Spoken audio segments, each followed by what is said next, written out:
Siguro natatakot na pag nagsalita pa siya, baka upakan siya ni VP Sara.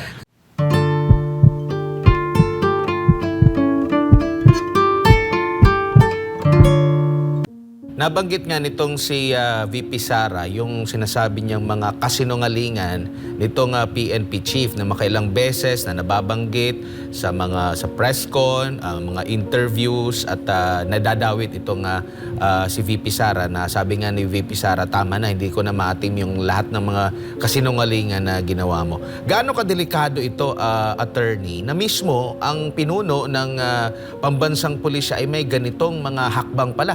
Isa pa sa mga notable dito, yung pag-casing mismo sa bahay ni VP Sara.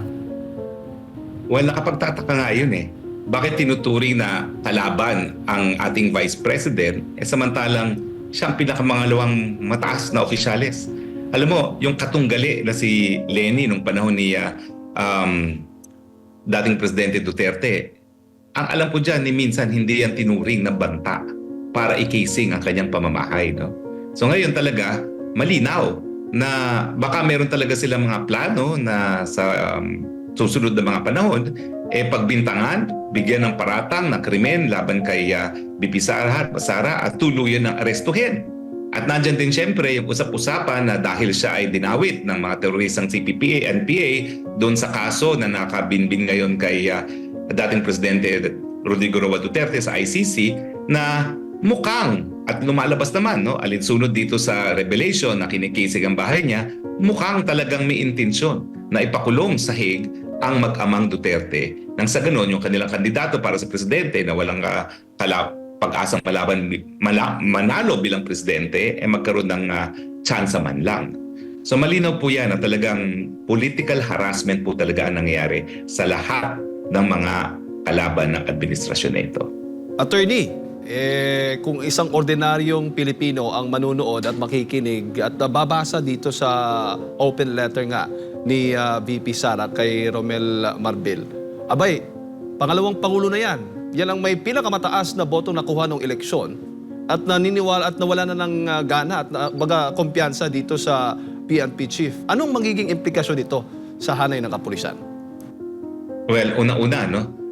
Sa taong bayan muna. Sa taong bayan muna, yan ay magiging dahilan para talagang lalo pang mabawasan ang tiwala sa kapulisan. Na nakakalungkot dahil nung panahon naman ng ama ni Vice President Duterte, kaya nga siya dinadawit ngayon sa so-called extralegal killings at dinidemanda sa ICC kasi talagang pinanindigan niya ang mga pulis. Ang sabi niya, talaga namang bayolente itong war against drugs, bakapan ko mga pulis pag tamang ginagawa nila. Dinoble pa nga niya ang sweldo. So nakapagtataka na itong si Marbel ay parang ang bilis makalimot, no? Na nung minsan, kaya nga ngayon nasasakdal ang Presidente Duterte sa mga kaso dyan sa ICC dahil pinanindigan niya ng lahat ng napatay ng pulis ay nagkaroon ng banta sa buhay ng pulis. Now, sa taong bayan, kung ang buhay ng Vice President na pinakamataas na mandato ang nakuha sa huling eleksyon ay hindi mabigyan proteksyon ng kapulisan, paano pa kaya yung ordinaryong mamamayan? Meron pa ba silang aasahan na mabibigyan sila ng proteksyon, no, para sa kanilang mga buhay? No? At syempre sa hanay ng mga pulis, hindi nila maintindihan kung paano magagawa ito ng kanilang hepe. Samantala ngayon, pinagbabayaran ng ama ni Vice President yung paninindigan niya na suportado niya ang kapulisan maski siya pa ay mapakulong. Sagot niya ang gawain ng mga kapulisan dahil importante yung naging papel ng pulis dito sa droga, yung gera laban sa pinagbabawal na droga. Oo, napakasaklap at nakakalungkot, attorney, dahil kung ang PNP chief ay walang paggalang dito kay Vice President Sara Duterte, papaano na lamang yung mga ordinaryong mamamayan? Itulad na lamang natin dito sa KOJC. Alam niyo naman ang nangyayari dito at kung maalala mo, attorney, si Romel Marbil, ito yung nagsabi na hindi pastor, si Pastor Apollo C. Kibuloy. Ano yung mararamdaman ng isang KOJC member pag narinig ito mula mismo sa PNP chief? Di ba? Napakasakit na walang, diba, bastos, with all due respect to PNP chief. Bastos ang pagtawag na hindi pastor si Pastor Apollo C. Kibuloy. Hindi lang yan kabastusan. Yan ay isang napakalaking paglabag sa karapatang pantao. dahil ang karapatan na magkaroon ng pananampalataya at kumilala ng mga pastor kabahagi ng karapatan ng malayang pananampalataya, freedom of religion. At yan po'y nakakalungkot dahil ang kapulisan, sila dapat ang nagpapatupad ng batas at nagsisiguro na ang kapulisan ay rinirespeto ang karapatang pantao. By way of example, yung pagtawag ni Marbel kay Pastor Apollo Kibuloy na hindi pastor, yan ay ehemplo na dapat labagin ang karapatang pantao na magkaroon ng karapatan ng malayang pananampalataya. Dapat po siguro sabihin nyo sa legal counsel ninyo, magsampa po ng kaso. Dahil tingin ko po, yan ay hindi lang paglabag dun sa Code of Ethics for Government Officials, yan din po ay labag dun sa ating anti-graft laws.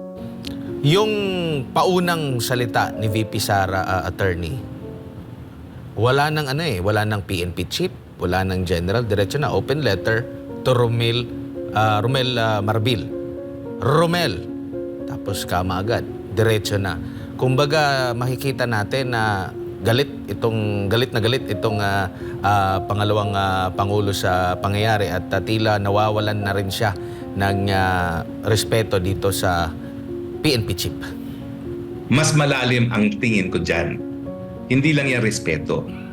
Yan ay pagkilala ni VP na yung mga ginagawa ngayon ni Marbel ay hindi sang-ayon sa inaasahan sa isang profesional na kapulisan.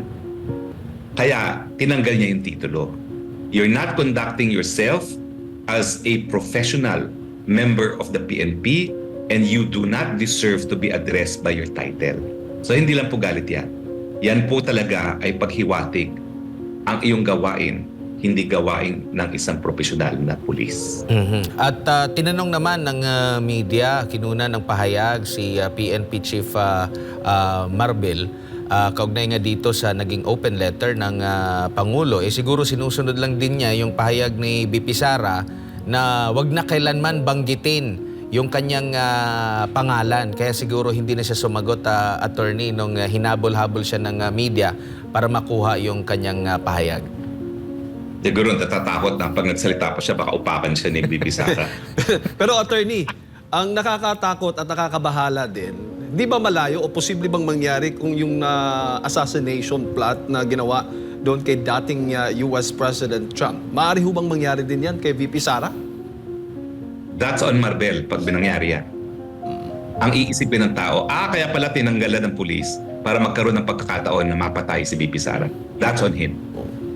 That's on him. I am on the record as saying, pag minangyari kay VP Sara, suspect si Marbel.